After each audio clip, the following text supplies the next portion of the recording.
Hi, I am Katina Horton, the Love and Freedom Toxic Relationship Recovery Coach. And today's Bible teaching is entitled Four Things His Track Record Tells You, but You Keep Ignoring, Part 2. And just real quick, I want to go over what not part one, actually, I want to go over number one from last week, right? The first point was he hates you, but he's willing to keep having sex and making babies with you, right? And so today we're going over number two, okay? So if you want to write this down, the second thing his track record tells you, but you keep ignoring, is that his place is not safe.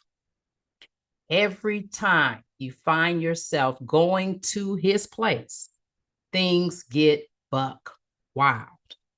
You made a vow to remain celibate, right? But the next thing you know, you find yourself in the bed with him. And first of all, it started off with, oh, Cindy, let's go to my place and watch a movie. Oh, yeah, that sounds good, right? It started off with agreeing to watch a movie, and it progressed to cuddling on the couch. And this is why I'm watching a romantic movie now, right? Then it progressed to slow dancing to Luther and Jodeci, etc. All those love songs, right? And then you found yourself in his bedroom. And the next thing you know, you're going home, you're crying, you are confessing your sins to God, you're repenting. And all of this is after your spirit, right? Your body, your spirit, and soul has been broken, right? And then it just does what? It starts up all over again. Not one time have you said to yourself, maybe I don't need to be going to his house. Not one time has that crossed your mind. Not once, right? And not even once have you thought maybe we need to remain in a public place, right? Or either over one of my family members' houses or over one of his family members' houses, but we don't need to be alone. That has not crossed your mind either, right? Not once have you said this, right? And this is also where self-awareness comes in. Remember, right? The problem is not the problem. The problem exists in the patterns of behavior, right? So we're doing what? Having sex with him and finding yourself in the bed, that's not the problem. The fact that every time you go to his house is that you end up in that same position. That is what the problem is. The problem is in the pattern of behavior, right? And you've heard me say this millions of times before. We have to figure out, just like when we're doing fractions, we have to figure out what the common denominator is. And then we need to put a big X on it, eliminate that common denominator, right? The common denominator is what? His house, right? And that's the only way the pattern can be broken, right? Eliminating going to his house altogether. And like I said, it's just like with fractions, right? You got 1/2 plus 5/10. The common denominator for the 5 and the 10 would be 10, right? So you eliminate the common denominator, right? You can break the pattern. And this is an example too. Every time you share the blessings that God has placed on your life in regards to your ministry, in regards to your business, in regards to your children, etc., your friend does what? Cuts you off and start talking about different things that's going on with her, right? So the common denominator is when there's anything good going on in your life, she does not want to hear it. Not at all, right? And so what happens is the next thing you know, it's like in your head, I'm just going to, you smile, you think to yourself, I'm going to eliminate this common denominator from the discussions, right? Anything good happening to me, I'm not talking about it because obviously she can't handle it. And so then what happens, the next thing you know, oh, Sheila, you haven't talked about anything, that's been going on with you lately. I haven't heard anything that's been going on. You haven't been talking about anything too much. I don't know what's going on with your kids now or with your mama your grandparents, any of the trips you've been going on, how your business doing, how your ministry's doing, and you just kind of smile and like, yeah, I know, I realize that, and you're not going to know is what you're thinking in your head, not to her, but you might just smile and think, yeah, you're not going to know. We're not driving down that street again, right? I see what the pattern is. I've eliminated the common denominator, right? That way the problem gets solved, right? I'm not going to find myself going through the same thing over and over again, to keep repeating this pattern of behavior and not learning from it, right? And so what happens is either you eliminate that common denominator, or every time you talk to your friend, right? You as Sheila is talking to your friend about something, what? She's going to interrupt and start talking and cut you off and start talking about things that's going on in her life, because for some reason or another, there is some shame there. There's some insecurities, and she feels threatened. And instead of going to God some kind of way, you are the problem in her head, right? And so the thing about it is she keeps getting triggered. And so the only way to break what she keeps doing, right? Because what she keeps doing is not the problem. Her cutting you off and ignoring you is not the problem, right? The problem is the pattern, is what's causing it, right? The pattern that you guys are going through together, that toxic dance cycle, right? And so think about it, right?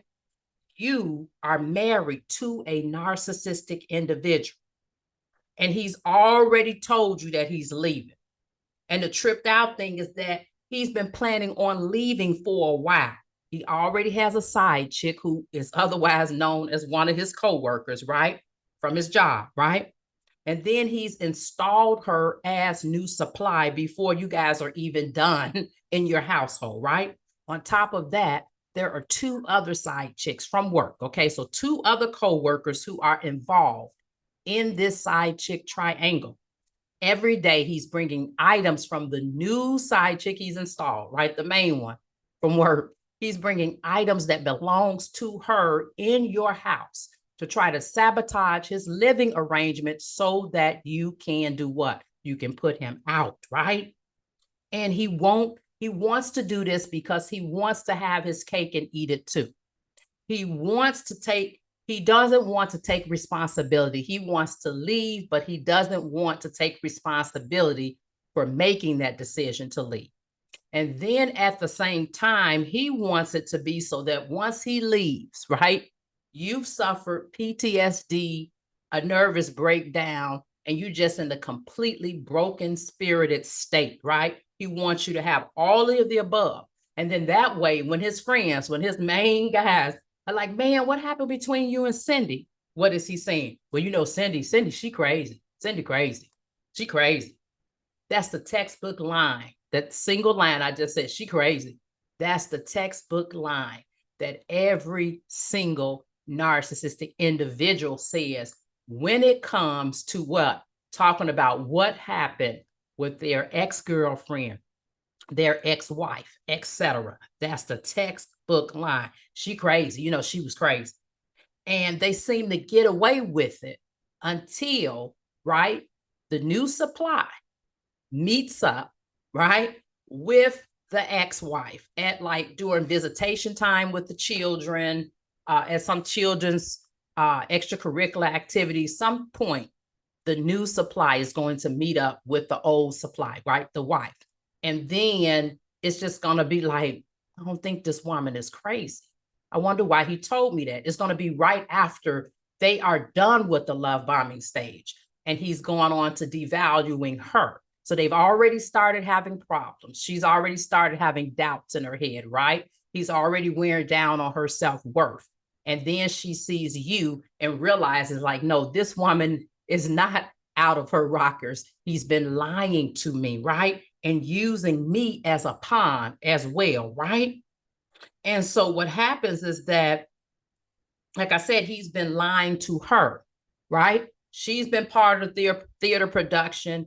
You were part of his theater production, and he still considers you as part of it, even though he's gone now, right? And all of this stuff is happening, right? And this is all because of what? This all boiled down to the fact that he wanted to leave, right? He wanted to have the cake and eat it too, because he tried to get you to what? He tried to get you to agree to just go ahead and allow him to stay there, right? While he still has the side chick slash co-worker from work, and then the other 2 or 3 women that's along with that who are playing in the game. And they've gotten what? Disarmed, just like you did. It seems like, okay, why would these women do that? They were disarmed just like you were, right? He used something that was sensitive with them and some kind of way got them to feed him the information that he needed. And the next thing you know, they were caught in a triangle that they didn't even expect themselves, right? It's always like that when you deal with narcissistic individuals. So he's wanting to leave you. He's planning on leaving you, right? And he expects you at the same time to serve as an emotional pacifier, right? Emotional pacifier while he's hurting you on a daily basis, sabotaging you, bringing things from the new supply in the house so that you can put him out, right? Does this sound familiar? David was hired as Saul's personal musician slash emotional pacifier for when the evil spirit came upon him. And at the same time, Saul felt threatened by David. Right after the ladies were singing about David, right?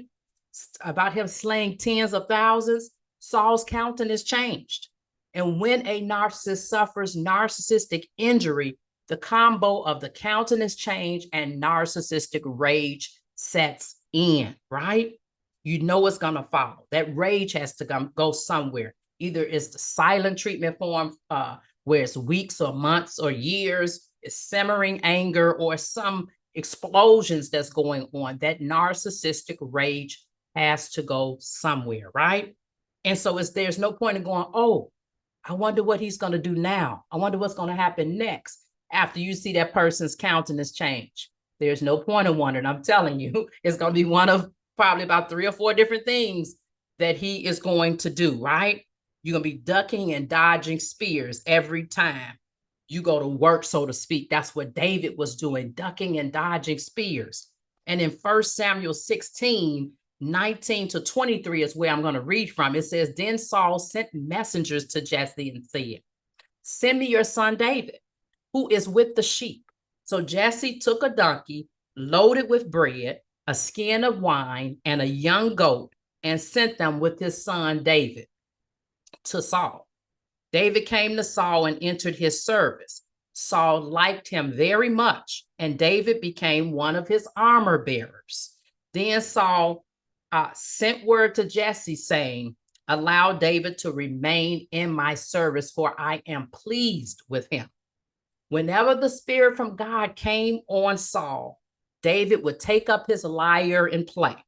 Then relief would come to Saul. He would feel better, and the evil spirit would leave him. So he was that personal musician slash emotional pacifier, just like you're serving, all at the same time, right?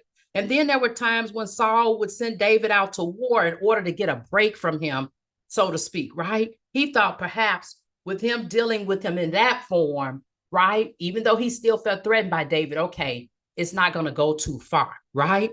And it's like, okay, but you haven't done anything with that anger of yours. You have not resolved that. So where do you think the anger is going to go? It has to go somewhere, right? Distance is good, right? When you see that you're almost about to hurt somebody, to kill them literally, distance is good. If you haven't done the same work, it's going to be the same person. He had evil spirits of envy and jealousy and malice, hatred and murder running through his mind, body, soul, and spirit at all times. And when you have not done the self-work and you think just giving yourself distance from somebody is going to do it, it's not. You've actually given a simplistic answer to a complex situation. And in 1 Samuel 18, 6 through 11, it says, when the men were returning home after David had killed the Philistine, the women came out from the towns of Israel to meet King Saul with singing and dancing, with joyful songs and with timbrels and lyres. As they danced, they sang, Saul has slain his thousands and David his tens of thousands. Saul was very angry. This refrain displeased him greatly. They have credited David with tens of thousands, he thought, but me with only thousands. What more can he have but the kingdom? And from that time on, Saul kept a close eye on David. The next day, an evil spirit from God came forcibly on Saul. He was prophesying in his house while David was playing the lyre, as he usually did. Saul had a spear in his hand, and he hurled it, saying to himself, I'll pin David to the wall. But David eluded him twice. So you've gotten away from that person, right? But you haven't done any self-work. There hasn't been any work done on your side, any work done on your ex-narcissistic partner side, right? That means either you guys going to end up going back together, getting back together. He's going to end up hoovering you again, right? The Hoover maneuver, so to speak, and suck you back in. Or that means that you're going to end up back at, you're going to end up with somebody else that has the same characteristics as your ex, right? Different name, same man, so to speak, right? You're going to end up, like I said, if he hoovers you back in, that means you're going to do what? You're going to end up at his house. That's not safe, right? His place is not safe, is number two, right? You're going to end up back at his house, again, like David, or with someone else just like that person you just left. Your wounds are the bait. Saul's shame, insecurities as well caused his rebellion, manipulation, triangulation, deception, and his murder plot.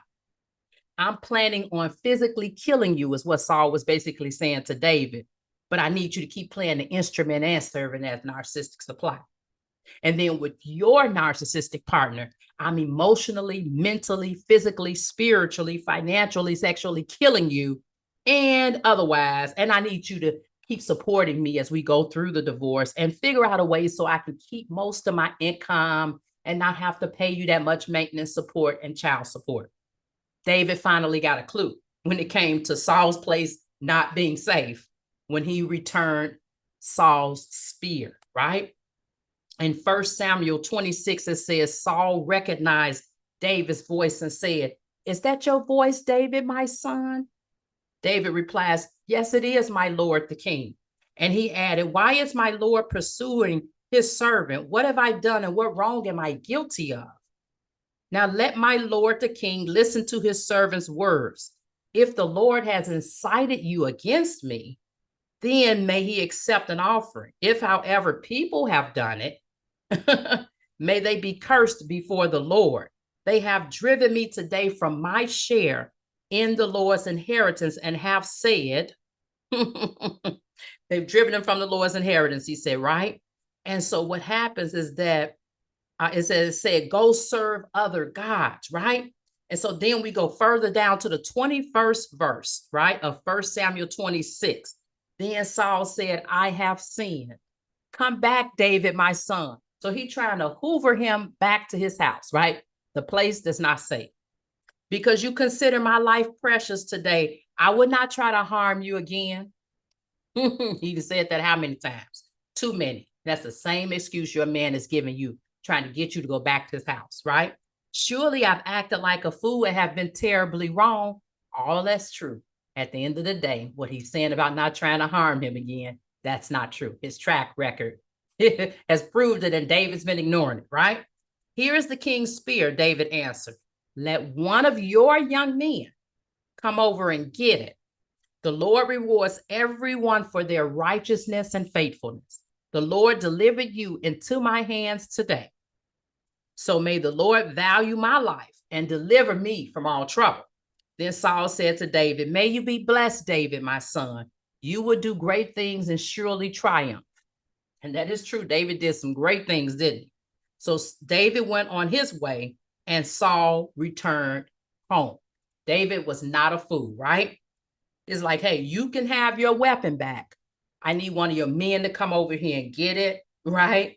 Because I'm not boo-boo the fool. I'm not going back to your house with you, right? Your track record that I've been ignoring forever has proven to me I've had a come to Jesus moment, and I ain't going back to your house, right? And Saul, let's go back to the palace. Come on, go home with me, David. David was like, I'm not boo-boo the fool.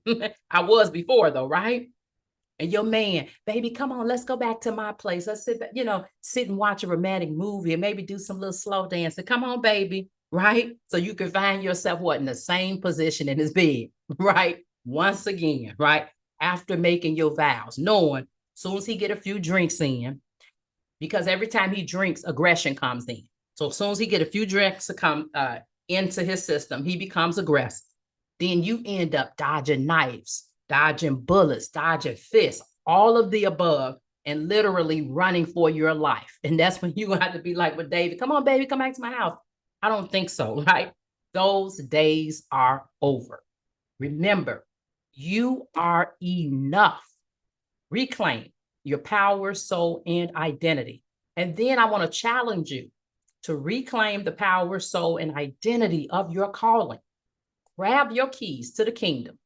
And then I want you to get your inheritance. If anything in this message was of value to you today, could you please share it and hit the like button? Again, I'm Katina Horton, the Love and Freedom Toxic Relationship Recovery Coach. Be blessed. Till next time.